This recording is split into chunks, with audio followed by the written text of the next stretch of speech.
Selamat datang di channel Baca Berita Viral.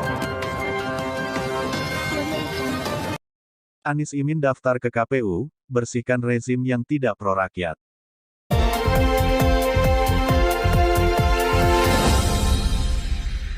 Dunia politik viral. Jakarta. Semangat para pendukung Amin menggambarkan kebahagiaan rakyat dengan pasangan ini. Pendaftaran pasangan Amin juga telah menggagalkan seluruh skenario penjegalan terhadap Anies dari rezim Jokowi.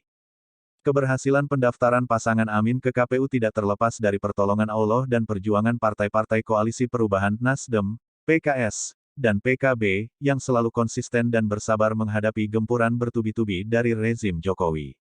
Hampir dipastikan peluru Jokowi sudah habis untuk menggempur Anies. KPU dan MK tidak bisa melawan rakyat. Jika itu dilakukan oleh KPU dan MK maka rakyat akan menolak keputusan mereka. Dan jika KPU dan MK berbuat zalim maka jutaan rakyat akan menghancurkan KPU dan MK. TNI ADAK berdiri bersama rakyat untuk menghancurkan KPU dan MK. Sekarang Jokowi harus bersiap menerima karma atas segala kedalimannya selama memimpin Indonesia. Ini di antara deretan dosa-dosa Jokowi yang harus diproses hukum. Pertama, penggunaan ijazah palsu. Sampai saat ini pengadilan tidak bisa membuktikan keaslian ijazah Jokowi. Bahkan pihak UGM juga hanya bisa meyakini, tapi tidak bisa membuktikan keotentikan ijazah Jokowi. Diduga UGM telah berbohong dan menerima suap dari Jokowi. Kedua, melakukan kecurangan terutama di pemilu 2019. Banyak bukti dan saksi yang menunjukkan telah terjadinya kecurangan di pemilu 2014, di antaranya dengan pengakuan Ferdy Sambo. Ketiga, pembunuhan terencana terhadap rakyat tidak berdosa. Selama memimpin Indonesia, sudah ada lebih dari 1.000 orang terbunuh karena dianggap melawan kebijakan Jokowi. Paling tidak berbagai pembunuhan ini akan selalu menghantui Jokowi, dunia dan akhirat. 1. Pembunuhan sadis dan biadab 6 laskar FPI di KM 52.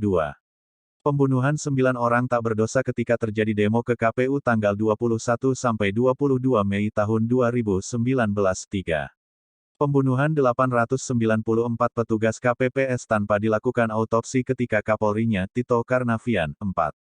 Pembunuhan supporter Arema di Stadion Kanjuruhan pada tanggal 1 Oktober tahun 2022. 5.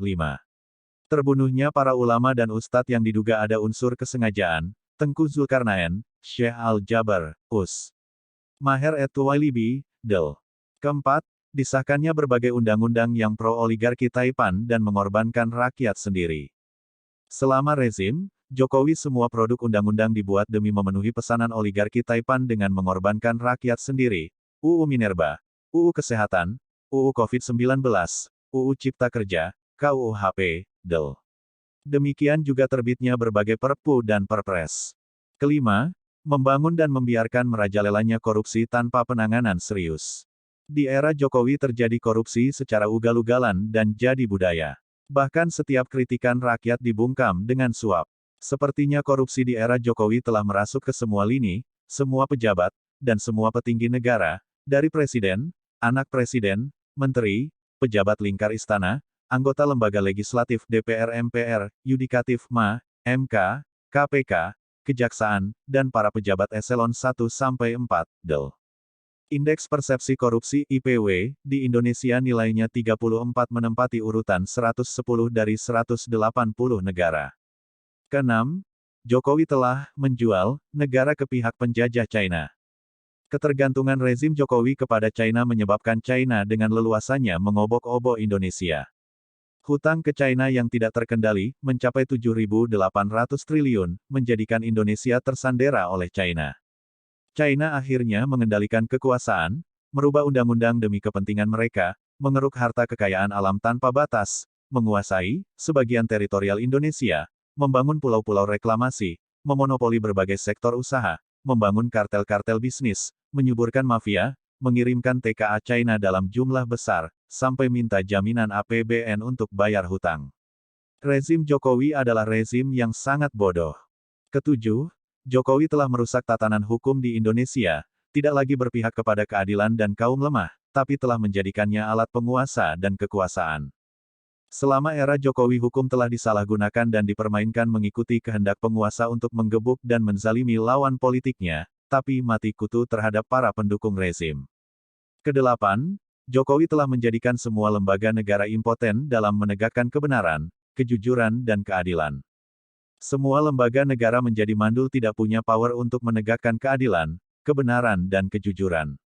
Semuanya dalam kendali Jokowi.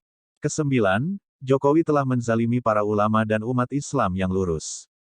Sampai saat ini IBHRS masih dalam status tahanan kota, padahal IBHRS bukan koruptor, bukan pengkhianat negara, bukan pembunuh, bukan penjahat, tapi diperlakukan bagai penjahat.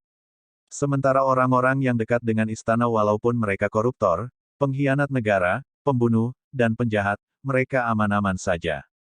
Kesepuluh, Jokowi telah mengorbankan rakyat sendiri demi kepentingan pribadi, keluarga, dan kroni-kroninya. Di era Jokowi yang tidak peduli kesejahteraan rakyat, rakyat terus dibuat miskin dan sengsara, sementara dirinya, keluarganya, dan kroni-kroninya bergelimang kemewahan.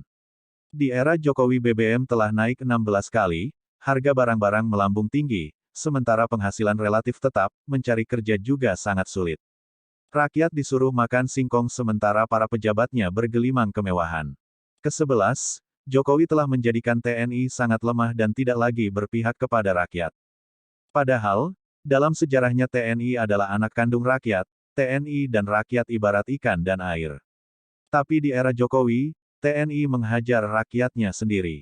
TNI juga dilemahkan, kekuasaan, kewenangan, dan persenjataannya jauh di bawah Polri. Ini disengaja, mengingat Polri mudah dikendalikan penguasa. Kedua belas, di era Jokowi, rakyat digusur demi membela kepentingan China. Hanya di era Jokowi rakyat sendiri digusur-gusur hanya untuk mendapat investasi, penjajahan, dari perusahaan China. Tidak ada hukuman yang lebih tepat bagi Jokowi, keluarga dan antek-anteknya selain dimiskinkan dan dipenjara seberat-beratnya. Bandung, 4R, awal 1445. Oleh Solihin MS, pemerhati sosial dan pengamat politik. Demikian info dari kami, semoga bermanfaat. Dukung kami dengan cara, silahkan like, subscribe dan bagikan ke sosmed Anda.